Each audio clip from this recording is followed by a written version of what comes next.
The contents of this letter are totally crazy, and we're going to get to that, but first a little background info on the case we're talking about. When Fairfax County police arrived at a Hybla Valley bus stop, they found Stephanie Minter dead from stab wounds. We know that the victim in her 40s was apparently stabbed several times for no reason whatsoever at a bus stop. Yep, it happened again. And this one has all the hallmarks of an enraging case. He's an illegal alien, and of course, this. He's well known to Fairfax County prosecutors and police. Court records show Jallow has a lengthy criminal history with more than 30 cases against him. Several of the charges were for malicious wounding, assault and battery, disorderly conduct, and even rape.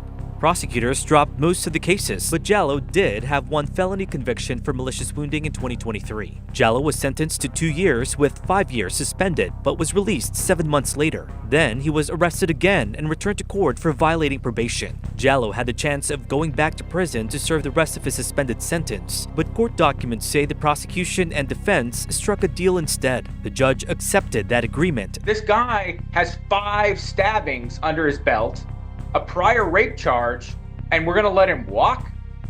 It doesn't make any sense. And how many times have we seen this happen over and over across the country? This is a good time to take a look at this letter that I mentioned because it really helps to illustrate how suicidally insane these courts are.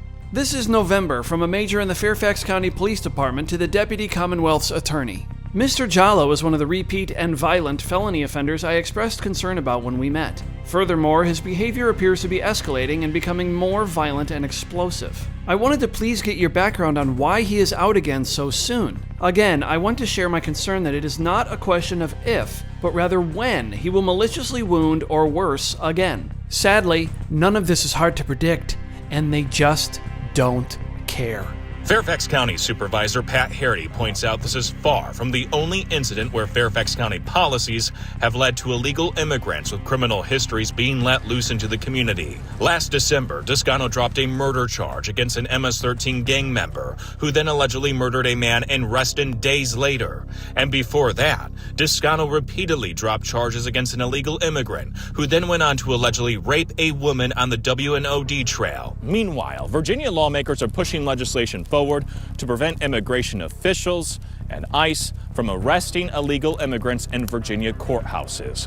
I suppose we shouldn't be surprised that the Virginia governor refuses to hand this guy over to ICE. The sheriff could simply choose to hand over this individual to ICE, but the governor says ICE will have to get a signed criminal warrant. It's a sleight of hand to deceive the voters and make it seem like she's somehow supportive of deporting criminals when in fact her real strategy seems to be keeping criminal illegals in the community rather than having them deported.